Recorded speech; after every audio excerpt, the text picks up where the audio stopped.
BlackRock is a financial giant. It's the largest investor on planet Earth with over $9 trillion in assets. Of the financial industry's adoption of ESG strategies, BlackRock says the move will give it a unique perspective. How Jio Financial Services is now tying up with BlackRock and entering the asset management industry. अगर मैं आपसे कहूँ कि इस world में एक ऐसी company है जो Adani, Reliance, Tata, Tesla and Facebook को एक साथ एक ही टाइम में खरीद सकती है, तो क्या आप बिलीव करेंगे?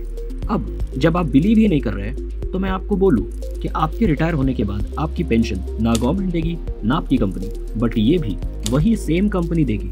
तो भी आप बिल्कुल भी बिलीव मत कीजिए। बस मैं आपको बता दूं कि यह सब डार्क है बट फैक्ट्स है।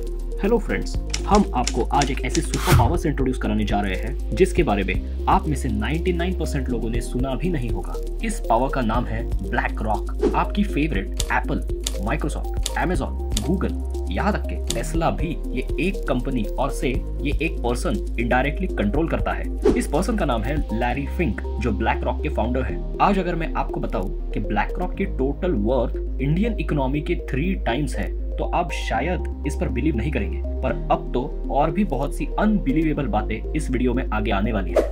ब्लैक रॉक ये कंपनी के फाउंडर लैरी फिंक ने अपना एजुकेशन पॉलिटिकल साइंस में लिया, पर उनको स्टॉक मार्केट में इंटरेस्ट आया एंड उन्होंने एक कंपनी ज्वाइन की। एक साल में ही उन्होंने अपने कंपनी को $1 बिलियन यानी 8,000 करोड़ का प्रॉफिट अचीव करवाया। पर क्या हो गया, इनसे एक गलती हो गई। इसके बाद के सब्सिक्वेंट ईयर्स में ज्यादा रिस्क लेने के चक्कर में इन्होंने अपनी उसी कंपनी को एक ही क्वार्टर में $100 मिलियन का लॉस भी करवाया। बस फिर क्या था, he got fired.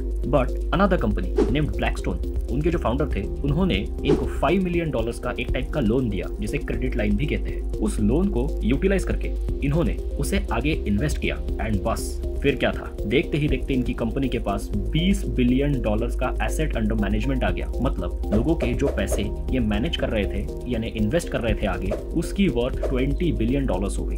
उसके बाद कंपनी में लीडरशिप को लेकर कुछ इश्यूज होने के कारण इन्होंने ब्लैकस्टोन को छोड़ा और एक अपनी ब्लैक रॉक नाम से कंपनी स्टार्ट की। आज ब्लैक रॉक कंपनी इतनी पावरफुल है कि यूएस के टोटल जीडीपी का 40% ये ओन करते हैं। साथ ही साथ इनकी कंपनी का शेयर हर मेजर कंपनी में आपको दिखेगा, चाहे वो एप्पल हो। एप्पल में इनका 6.5%, फोर्ड में 7.25%, फेसबुक में 6.5% और कई सारे बैंक्स जैसे जेपी मॉर्गन या फिर ये लोग वर्ल्ड का 90% मीडिया भी कंट्रोल करते हैं। सो इन शॉर्ट देखा जाए तो pharma, Coca Cola, electronics, Netflix, Nike, Boeing etcetera ऐसे कई सारे सेक्टर्स में इनका पैसा लगा हुआ है और वो भी ग्लोबली इतना कि इनकी टोटल वैल्यू है $9.3 ट्रिलियन।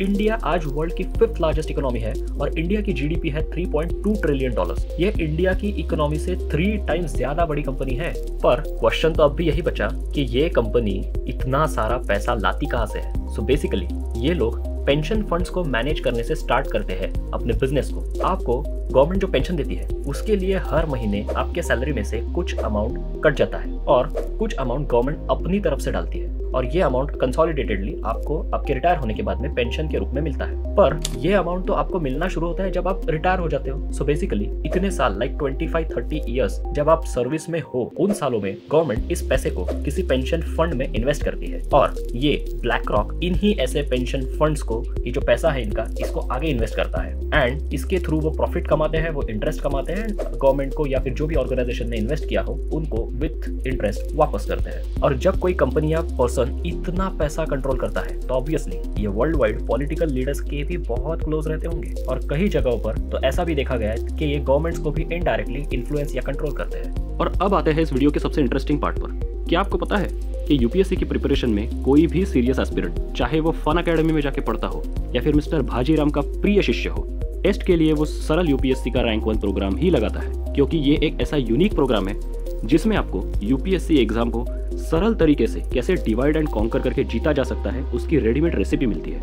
इस प्रोग्राम के बारे में और डिटेल्स को जानने के लिए आप डिस्क्रिप्शन में दी हुई लिंक को यूज करें और ऐसे ही इंटरेस्टिंग टॉपिक्स पे आने वाले अगले वीडियोस को देखने के लिए चैनल को सब्सक्राइब करें, क्योंकि ऐसा करने से अब यूपीएससी होगा और भी सरल।